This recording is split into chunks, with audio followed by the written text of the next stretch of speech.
Assalamualaikum warahmatullahi wabarakatuh.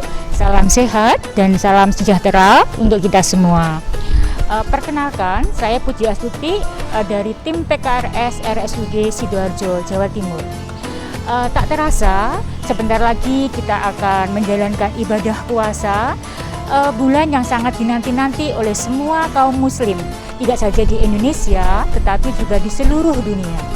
Dan tak terasa pula, sudah 2 kali kita di puasa Ramadan ini menjalankannya di era pandemi COVID-19. Untuk mengatasi semua kendala di era pandemi COVID-19 ini dalam menjalankan ibadah puasa, kita harus menjalankan pola hidup yang sehat.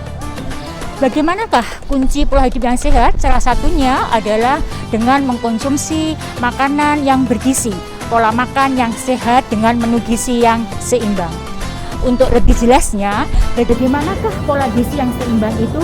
Mari kita bicarakan dengan seksama. Kunci sukses dalam menjalankan ibadah puasa supaya tetap fit, tetap bugar, dan tetap sehat dalam menjalankan ibadah puasa di era pandemi, yang kunci yang pertama adalah jangan lupakan makan sahur. Kenapa? Karena makan sahur itu adalah 40% dari energi yang kita pakai dalam sehari-hari itu adalah dimakan sahur. Tetapi bagaimanakah menu makan sahur yang baik? Menu makan sahur yang baik yaitu harus sesuai dengan pedoman isi piringku, yaitu dalam satu piring yang separuh adalah sayur mayur beserta buahnya, yang 1/4 adalah lauk pauk, yaitu lauk hewani, lauk nabati seperti tempe atau tahu, sedangkan yang 1/4-nya adalah makanan pokok. Dalam sehari-hari kita mendapati bahwa justru yang separuh itu adalah makanan pokok. Jadi yang pertama, yang paling banyak separuh itu adalah sayur dan buah. Kenapa? Karena sayur dan buah itu kandungan vitaminnya itu sangat tinggi. Jadi bagus sekali untuk menjaga stamina ketika kita menjalankan ibadah puasa di era pandemi seperti ini. Demikian juga sayur itu seratnya tinggi. Serat yang tinggi bisa menekan rasa lapar ketika kita pada siang hari. Kemudian dengan serat yang tinggi itu bisa melancarkan proses pencernaan atau proses kita ketika tidak sembelit, yaitu BAB kita lancar, ya. Jadi yang pertama yang paling banyak itu adalah sayur dan buah. Kemudian yang kedua adalah meminimalkan yaitu glycemic index atau GI. Apa itu glycemic index? Glycemic index adalah suatu sistem yang bisa menilai seberapa cepat bahan makanan tersebut bisa menaikkan kadar gula darah.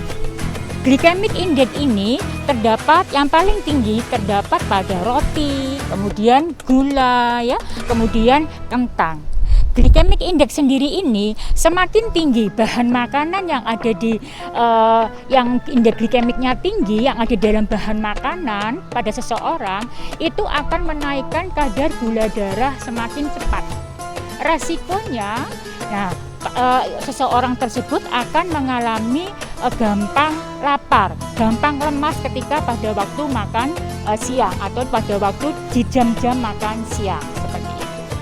Kemudian apakah tidak diperbolehkan makan makanan dengan indeks glikemik tinggi? Diperbolehkan, tetapi dalam batas-batas tertentu. Kemudian yang ketiga adalah batasi penggunaan makanan yang mengandung kafein tinggi. Kafein di sini tidak selalu dari kopi, tetapi kopi, teh, kemudian cola, kemudian soda seperti itu. Kenapa? Karena kafein ini bersifat diuretik. Artinya ketika seseorang itu mengkonsumsi kafein, terutama ketika makan sahur, beresiko ketika siang hari ini seseorang tersebut akan mengalami dehidrasi karena sering kencing sehingga kekurangan cairan. Manifestasi dari dehidrasi tersebut adalah pusing kepala, tidak fokus, ya, kemudian gampang lelah, tidak mood seperti itu. untuk yang keempat adalah perbanyaklah minum air putih, yaitu satu hari 8 gelas. Tapi bukan berarti ketika kita berbuka puasa ya langsung 8 gelas, tidak. Tetapi kita menggunakan rumus 2-4-2. 2 ketika kita sholat maghrib dan makan buka puasa. Yang keempat adalah pada waktu sholat isya, sholat tarawih, setelah sholat tarawih dan menjelang tidur. Yang kedua adalah ketika kita bangun tidur, makan sahur dan makan sahur. Kemudian yang kelima adalah lemak. Kita harus membatasi lemak. Kenapa? Karena lemak di sini menghambat pengosongan lambung. Resikonya seseorang yang ketika berbuka puasa atau makan sahur tinggi lemak, mereka akan merasa gampang mual, gampang muntah. Ya, di samping itu lemak di sini beresiko akan terjadinya hiperlipidemia atau hiperkolesterol. Resikonya kita tidak akan terjaga kesehatan kita sehingga ibadah puasa kita tidak bisa optimal. Kemudian yang keenam, batasi penggunaan natrium. Natrium di sini tidak selalu garam, jadi bisa natrium benzoat yang terdapat pada makanan yang diawetkan. Kemudian juga MSG, yaitu penyedap rasa. Jadi penyedap rasa itu bisa diganti dengan rempah-rempah alamiah. Ya, resikonya kenapa? Kalau natriumnya tinggi, karena natrium ini bersifat mengikat air. Resikonya otak akan memberikan sinyal haus. Nah, kenapa kita siang hari sering kehausan? Karena ketika kita makan sahur atau buka puasa itu natrium kita tinggi konsumsinya. Yang ketujuh, ketika buka puasa kita tidak boleh hantam kalap gitu ya, tetapi pelan-pelan berikan adaptasi kepada tubuh kita, lambung kita untuk berbuka dengan adaptasi yang bagus. Jadi pelan-pelan kita pertama minum air putih dulu.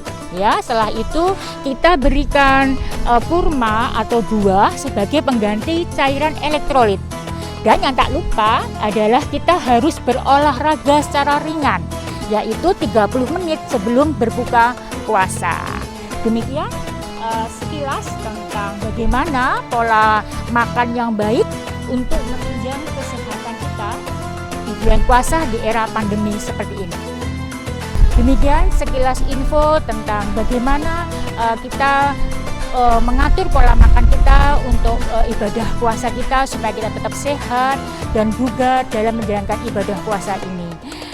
Tak lupa kami mengucapkan, saya mewakili dari tim PKRS mengucapkan selamat menjalankan ibadah puasa. Semoga ibadah kita selama bulan puasa ini diterima oleh Allah Subhanahu wa Ta'ala. Dan akhir kata, wassalamualaikum warahmatullahi wabarakatuh. Salam sehat.